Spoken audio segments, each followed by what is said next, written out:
Okay, I think I'm live now. This is my third attempt at live stream. Let's see. I hope this is going to be public because the last one I tried was unlisted, I think. Well, nobody's watching. Okay, it's live. Okay, and now the counts are a little bit behind. Because I was like, is this one going to work? I tried the first one and I accidentally clicked away the chat window and there's no way to get it back, which means I couldn't interact with anybody, so that was pointless. Then I tried it again, but on this channel my videos are default unlisted, and there's a couple of places where I have to change it to actually make it visible, so nobody saw it, so it was just me. That was pointless.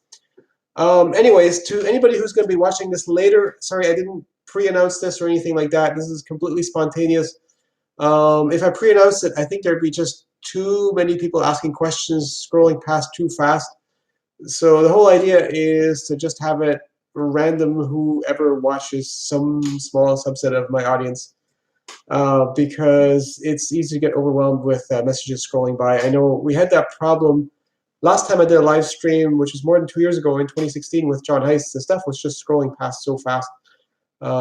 It was difficult to keep up with it. So I'm going to start looking at some of the stuff on the right and see if I can respond to anything. How's the tendonitis going? Yes, everybody's asking. Everybody's curious about that. Of course, one doesn't necessarily want to talk about that sort of thing. I think it's getting better, but it depends on what kind of day I'm having. There are some days where I just did a bit too much and I'm in pain all day, and it doesn't feel like I'm making any progress at all. I think it is, if I do overdo it, it's usually not painful after 2 days, which didn't used to be the case last summer. So I think there is some small improvement, but it's really hard. I can't measure it, really. So it's really hard to say if I'm making progress. If I'm having a day that's just painful and it doesn't feel like I'm making progress, I think it's getting slightly better, but I figure I just need to give it lots of time. I know people mean well when they say get well soon, but it's not helping because it just puts the pressure on. It's like, oh, your problem will be away soon. And it's like, no, that doesn't make it go any quicker. I need to give this lots of time. Okay, let's see. Other questions. What's the thing you find yourself thinking about the most? That really varies. Today I've been thinking about the heating system. I took the whole house and drew that up in CAD, the floor plan of it, trying to figure out where ducts can go. Maybe I'll show that to you. I don't have anything set up for sharing the screen, so I'm just going to turn on my webcam. I'm just popping that up right now. Okay, let's see. This is our house. And then the red stuff here, though, that would be a heating duct. We don't have ducts. We have a hydronic heating system, and I hate it. So this would be possibly where the ducts could go. The green lines are basement walls. The beige lines are upstairs walls. And it's quite difficult to figure out in terms of all the stuff that's already there to at least figure out where the ducts could go, which is not to say that that's where they will go, but I think it's useful to have a plan for where they could go in terms of getting estimates and such. We had one guy give us an estimate and it was crazy high. And I maybe figure this out, or possibly try to put all the actual feeder ducts in, like have just a company put in the main plenum and then put all the ducts to the rooms yourself, because that's where it gets really fiddly, and it's also, those are all parts you can just buy from a hardware store. That's my current obsession. And of course, I'm not reading any of your questions, so it's completely random as to whether I see your question or not, because if it happens to be there when I'm looking there. Hi, and greetings to Canada. Well, that's nothing to answer. Did you watch Wintergatan's video yesterday? He said you told him his project wouldn't work? I don't remember telling him that, but who was it? It's getting so complicated what he's building that in terms of taking it to concerts, I'm not sure how practical that is. It is a very wonderful machine, but there's just so many parts to it. So is it going to be something that he can take on the road very easily? I don't know. Mind you, I was skeptical whether he would ever finish his first machine, because I was watching him as he was building that. He came to my attention because he asked me some questions about making gears, and I did give him some advice about some detail of that, which he did follow. Which is the main thing was he was asking about the gears, and he's going to have the gears on the shaft separately from the main drum. I said, no, you got to couple the gear to the drum, otherwise you're going to have too much difficulty getting that stiff enough. And he did do that. I'm not at all involved in this one. I'm not helping with the design or making anything of that one. I just watch with interest. Where does my IT knowledge come from? I used to work as a software developer and just plain interest. The Raspberry Pi stuff, I mean, that runs Linux on there. I've known a bit about Linux for quite some time. I even did a project at work that ran on Linux. So the Raspberry Pi is a wonderful little Linux computer just for hacking around with stuff. And I wanted to make something where I could capture when there was motion and save those images. I have been using some wildlife cameras to monitor comings and goings at the rural property that we still haven't sold, to monitor that when I'm not there. And I noticed those cameras missed a lot, so I just wanted to make a camera that wouldn't miss anything. And that's where I used the Raspberry Pi, and that worked out really well. Do you plan on ever buying a Bridgeport? No. It would be impossible to get into the basement here, and the garage is for parking, and I just can't get into. I just don't see myself getting into milling. If I was going to get into machining, it would be CNC machining, because I just don't have the patience to do it by hand. I have used a Bridgeport before. It had digital readout on it too, and it's like, okay, I just need to mill this slot. I'll just turn this crank until I hit that spot, and of course, you know, it takes half a minute to get to that spot, and by that time I've lost attention. Is like, oops. Just went like a quarter inch past that spot. It wasn't something that was super critical, but it was annoying, and I kind of realized, like, for processes that are that slow, I just don't have the attention span to try to control that manually. Oh, somebody actually did a super chat. How have you thought about getting into machining? Yeah, I was just talking about that. So it's interesting, machining, but I don't see getting into that, because a lot of mechanisms that I'd want to build, I can actually make those out of wood. And machining is just a very time-consuming thing, and it's another area to branch into where I don't know a whole lot, and I think the audience would be more restricted, because, you know, there's a lot more people with table saws than there is with metal lathes or Bridgeport milling machines. So you get into a much smaller audience. And here's another thing: I think that audience is a lot more particular, because I think machining, I mean, it takes forever to set everything up, and, you know, everything, you got to check it with the dial indicator and all that, dial everything in. So I think that attracts an audience that is very precise, very particular kind of people. And so if some blithering amateur like me was starting to get into it, oh boy, that would be so much worse than the guitar makers ragging on me when I built the ukulele back in 2013.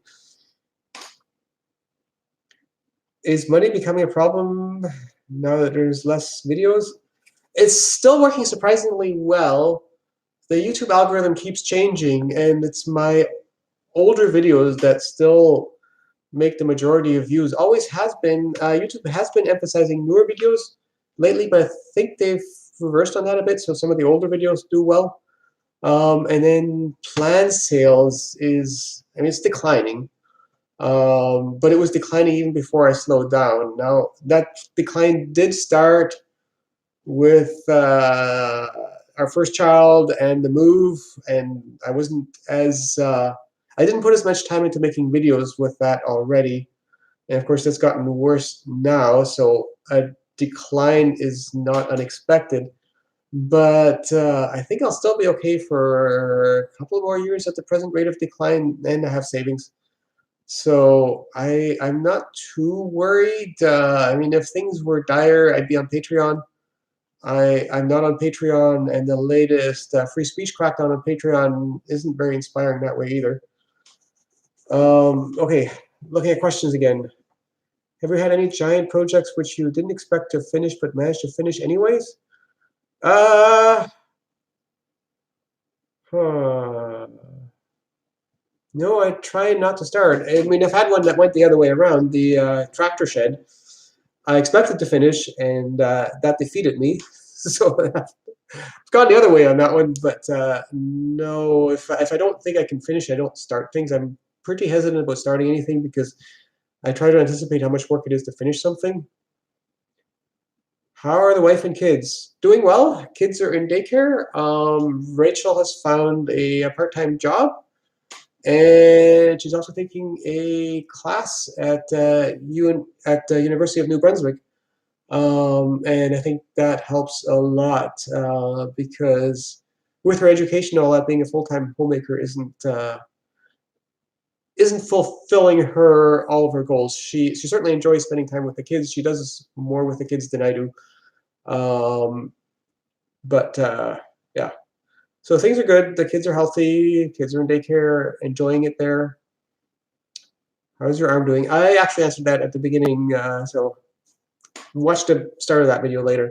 What university did you go to? University of Waterloo. I don't like to talk about that too much because people seem to think that what I do and my education are connected, and not really, even though I studied engineering in school. Um, that didn't really prepare me for what I am doing. Have I thought about doing some home/garden automation stuff like Koji's hydroponics? Not really. I'm not into home automation because I have there's light switches on the wall in this house, and those were installed in 1964 when the house was built. Granted, somebody changed the switch to a Decora style, and those switches have not crashed in 60 years. Never failed. They still work just like the day they were put in. And if I were to put in some kind of electronic thing, that would not last as long as the switches that are there, which are probably good for another 50 years easily. The switches themselves may have to be replaced at some point, but the wiring, it is really amazing how long this low-tech stuff lasts, and it'll be around a lot longer than the latest high-tech stuff because it just doesn't change. And I think, here's my thing, I think electronics and houses don't go together because the modern electronics, you're looking at a short lifetime. I mean, electronics flips over pretty quick. You got a 10-year-old computer, good luck trying to fix that. You just replace it.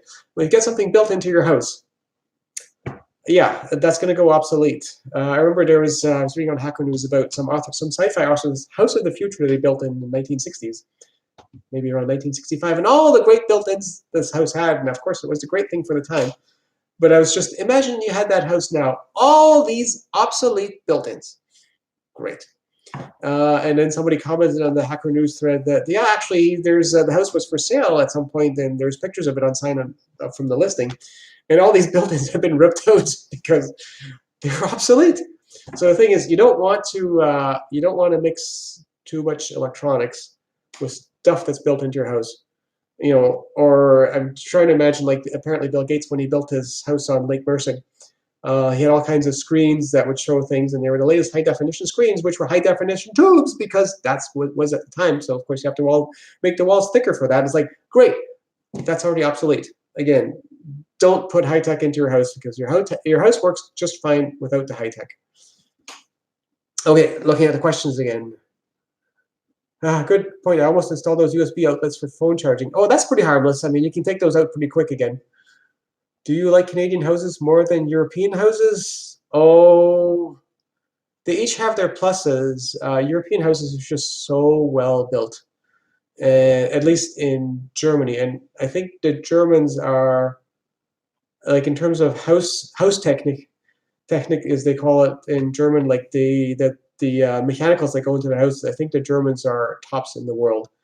Europe is ahead of North America, and I think Germany, just being, Germans being more the anal retentive systematic kind of people, tend to have more sophisticated houses that way, at least the newer ones. I mean, there's plenty of old houses in Germany.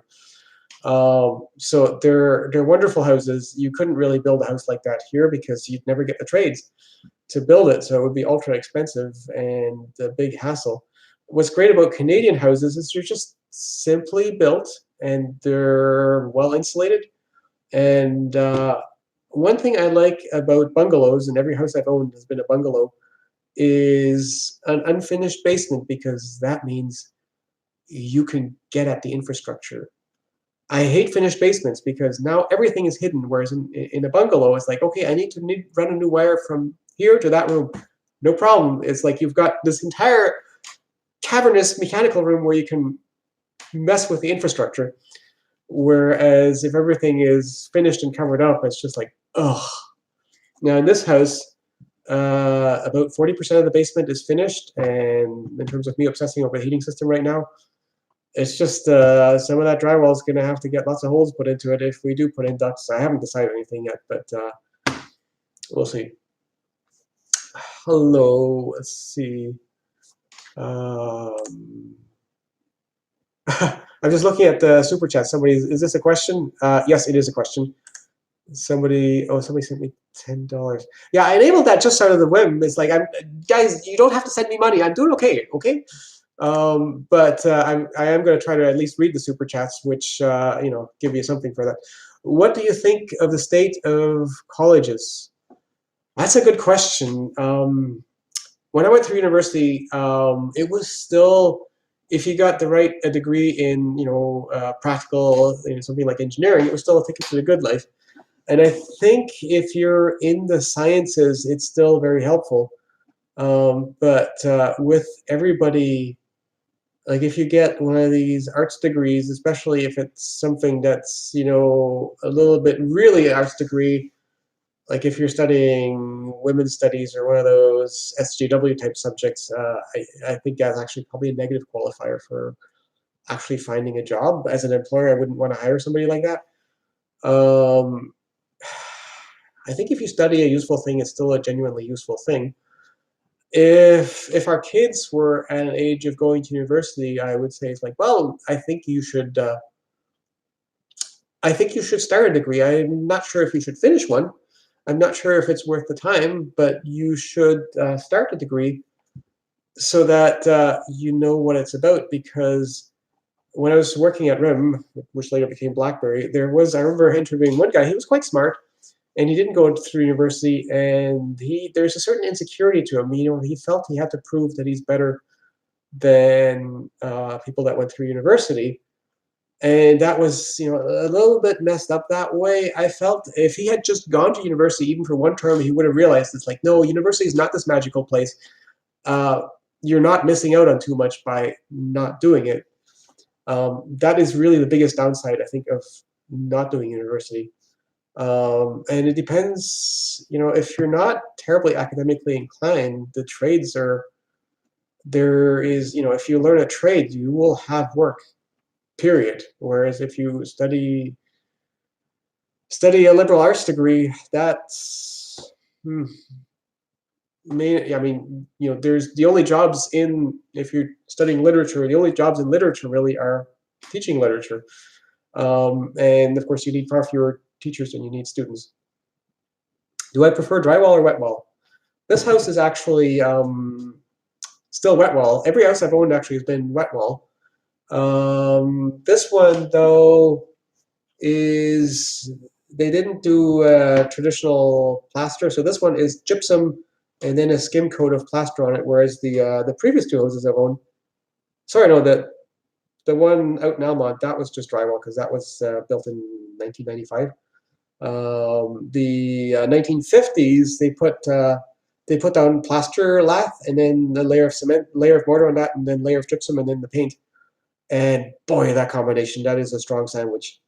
The old wood lath, that never really worked that well because the plaster keys always break, and so it always becomes loose eventually. But the gypsum lath, that was a really good combination.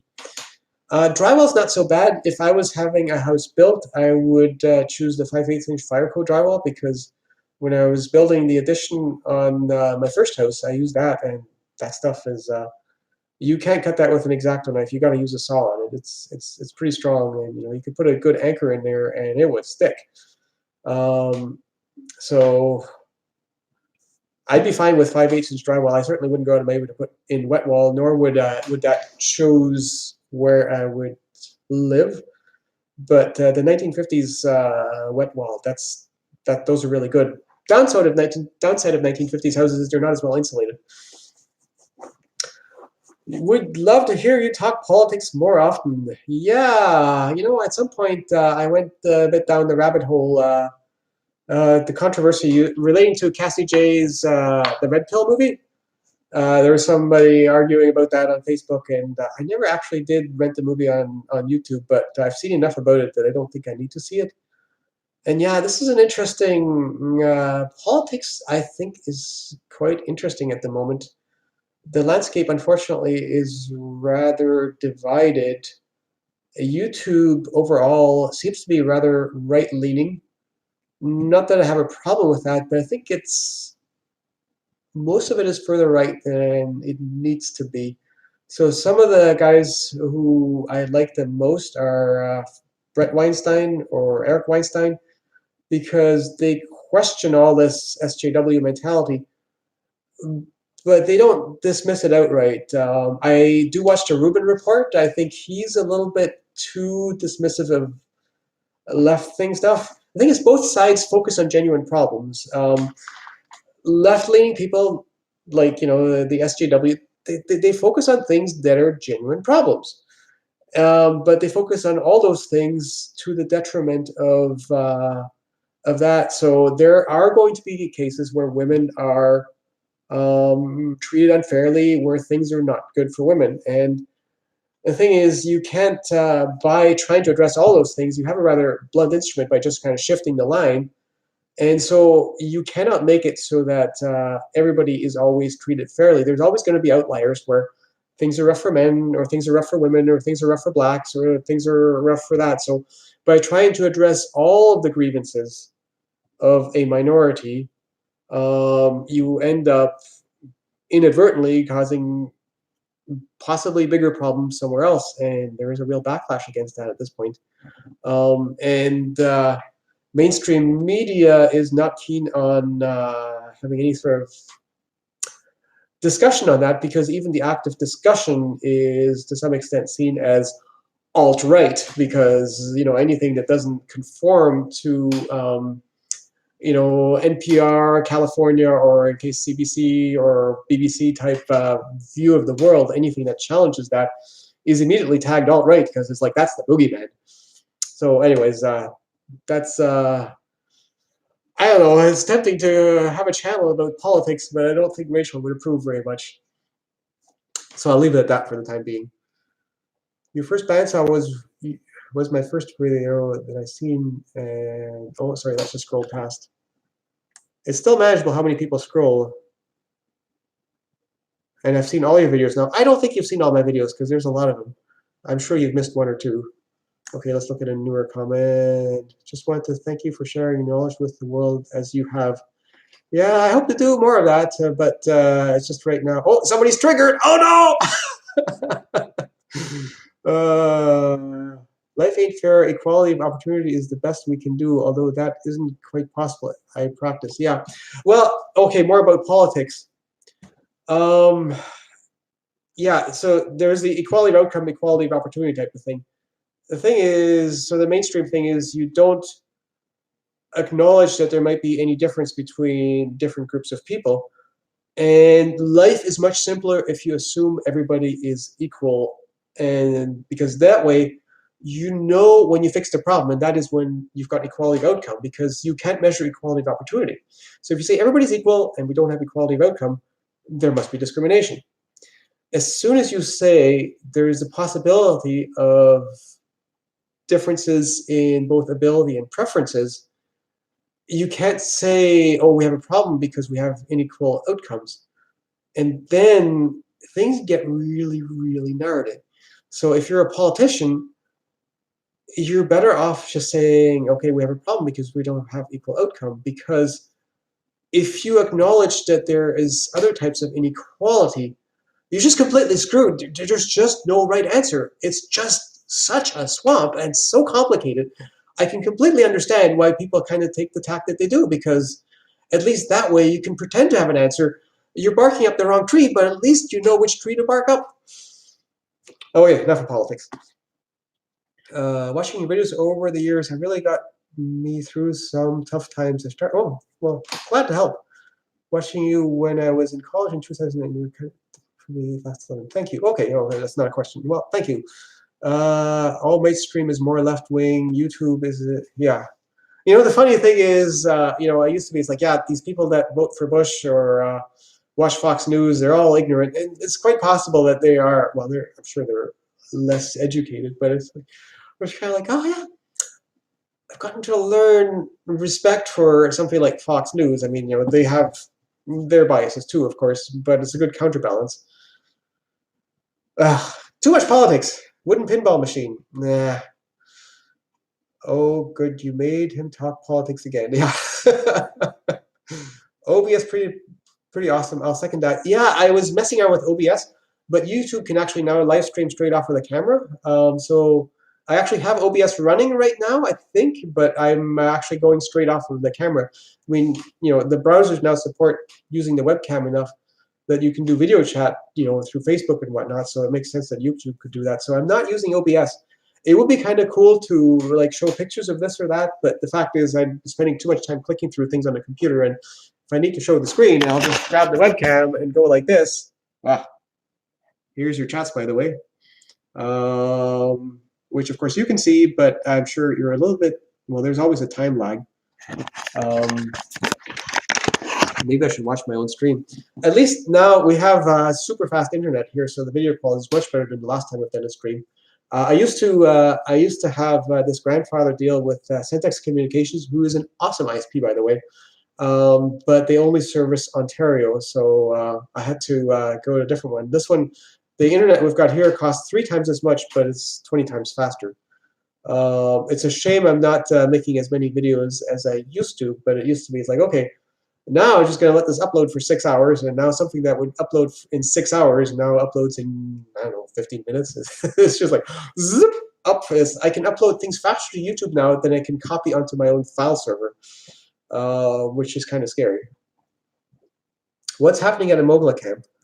Yeah, I was going to have this thing where I was going to invite people and we kind of do some jobs there, but with kids, it's like I don't have the time that I used to for this, and right now I'm not even able to do very much there.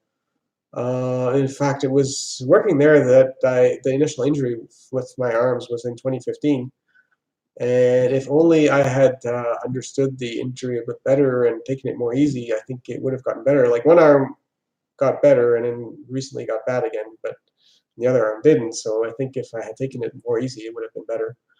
Have you heard about the guy named Jeremy Matzel? Oh yes, I watch his videos. Amazing what he does.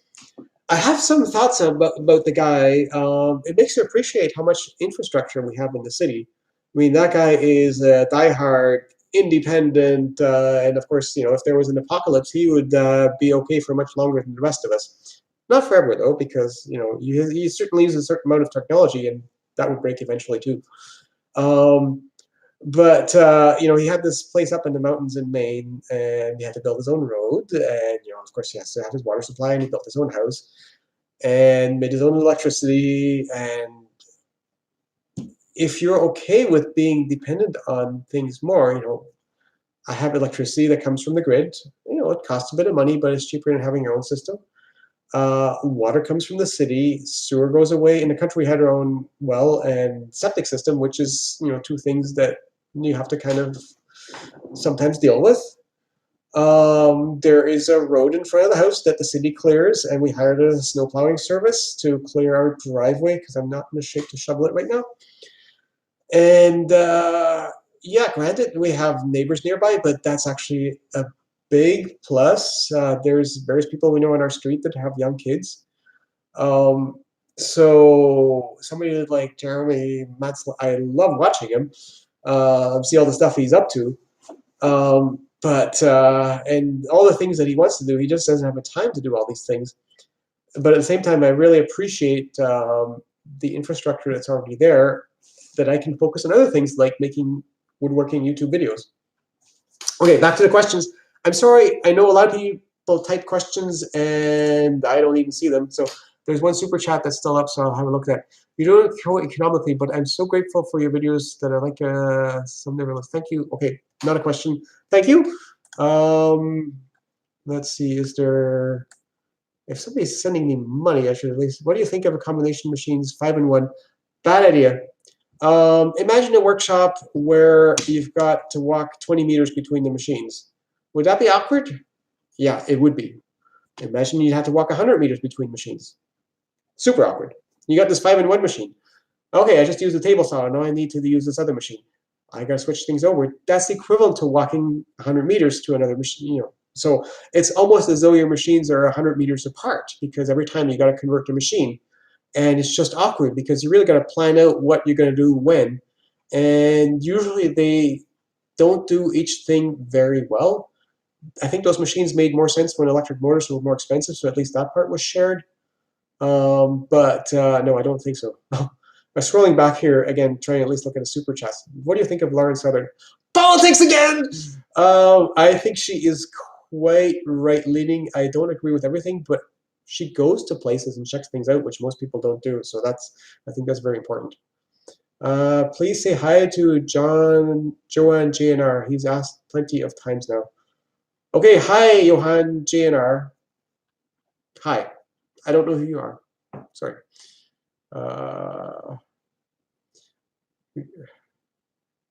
Let's see. Okay.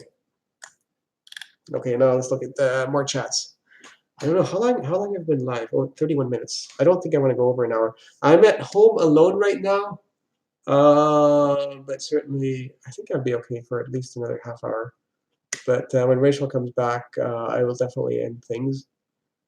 Hi, lovely Rids, make the Lego model you have. Oh, I gotta show you something. I'm completely stalled out on this right now, but here's a thing that I built. Kurt always wants to play with this. Okay, and let's see who guesses what this is. So this is using 3 of those tracks from this model, the Lego set that I bought. It came with quite a lot of these track pieces. So this all moves. And it's basically, it goes all the way around. Here's the bottom of it.